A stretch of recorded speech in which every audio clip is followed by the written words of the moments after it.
We had an attack today in Tel Aviv. And it seems to me that the Israeli government really still, because part of it is they want to be Western, they want to be liked, they want to be accepted. It's human psychology. The worst thing in the world is to want to be, or rather, not the worst thing, but the first step in failure, on the road to failure, is the desire to be liked, is a desire to be accepted, is caring what other people think. And I feel like the Israeli government, the Israeli top brass, the leadership, this is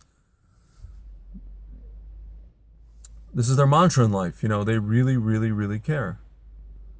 And it just really, and they think that, just because Belgium and France and Germany and Spain and London get attacked in the same way that Tel Aviv does, they put themselves in the same boat.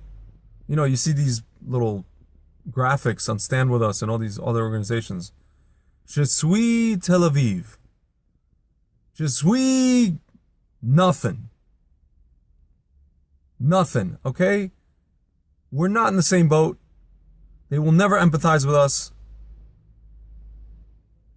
Message to the Israeli government: don't ask Europe to empathize with you. Just. They're not going to. You have to realize and get it through your head, if you haven't already, that you're in the Middle East. And you're Middle Eastern people. And so you will be treated as such. And so handle your own business. Do what you need to do. And just like the Arabs don't look to world opinion for cues on how to behave. Just don't do it. Because they're not going to help you. They're not going to help you. And everything you try to do just backfires. You're the conductor. You are the conductor. The triangle player is not the conductor. The tuba player is not the conductor. The violinist is not the conductor. The pianist is not the conductor. The cellist isn't. Timpani. No, yeah, they're not. The bassoon player. None of these people are the conductor. We are the conductor. It's evident and obvious to any person with eyes and ears and a brain that the Jewish people and the land of Israel and Israel is the conductor of this world. Anti-Semites say so. They say it. And they're right. They say it for different reasons, which they use to slander us and create all kinds of half-truths and lies.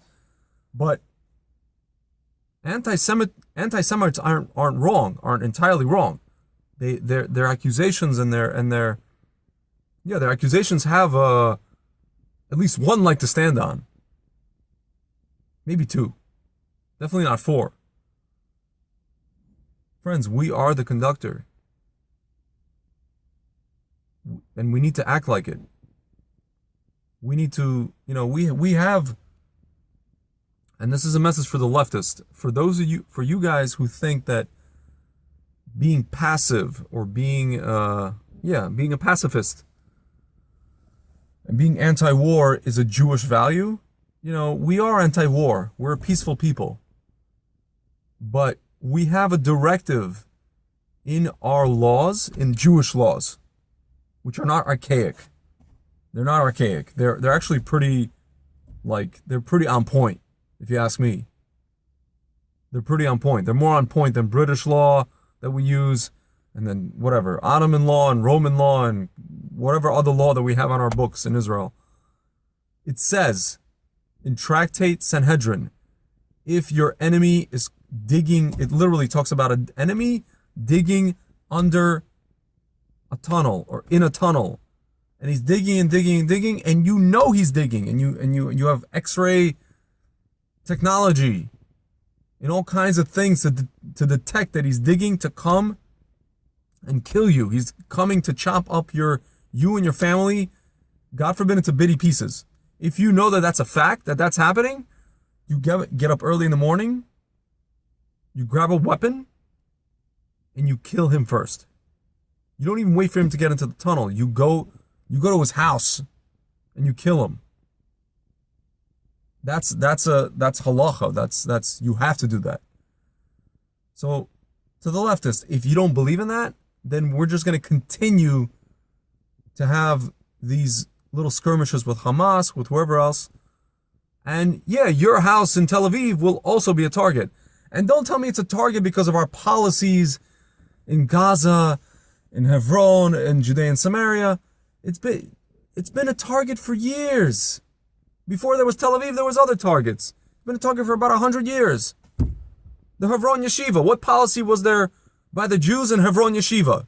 By these little Litvak kids sitting and learning, they're like the students of Gaon Vilna in 1929.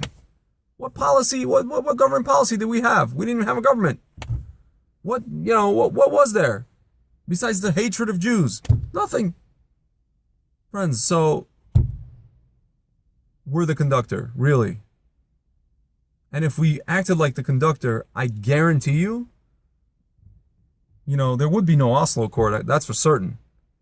But even after the Oslo Accord, we wouldn't have these attacks. We just wouldn't have these, we're afraid to go up on our own Temple Mount and say a blessing, and we arrest our own people for saying a blessing, Shema Yisrael, and then we let these people just manhandle us in the media. It's just, it's really, really, as a Jew who's, God willing, planning on coming back to Israel, but who's sitting temporarily on the sidelines, it's really painful to watch. It's almost like sitting on the sidelines of your you're part of a team, and you want to yell out, guys, like, get it together. There's nothing you can do. And you're just sitting watching this, and it's just like, it defies all logic what our government is doing. And it's really incredible. And friends, again, if we're the conductor, we are. The world knows it. Anti-Semites know it. Pro-Israel people know it. Anti-Israel people know it. Everybody knows it. Even if they don't say it openly, they know it subconsciously. And we're not acting like it. And the world reminds us that we should be the conductor, because they're not going to do it. They're not going to be the conductor. They don't know how. They couldn't if they tried. They're trying, but they drop the ball every time. And so we have, today's attack in Tel Aviv, and that's the result. It's our fault, really. That's the result. So friends, remember, we hold the key. We really, really, really hold the key. And Shavuos is coming up. And, I guess it's true what they say, the Jewish people had to reach the 49th level of Tumah, impurity, before they can have redemption. So I guess, this is our road, our modern day road to the 49th level. We count every single day these 49 days in the Omer, which represent metaphysically these 49 levels, and we're trying to reverse that. It even says in one of the blessings, may I be purified with the midah of, X, Y, and Z, Hesed Shebegevura, or Yesod Shebechesed, whatever it is, on this day of the Omer, may I be purified. And you're saying it 49 times to purify yourself of those 49 levels. But friends, we do this as individuals, some of us, some Jews, but not all. So clearly, with the absence of Torah and mitzvot, and us not realizing that this is what makes us the conductor, the world is, just falling apart. And we have to put the vessels back together again. And I hope we do it for everyone, not just the Jewish people.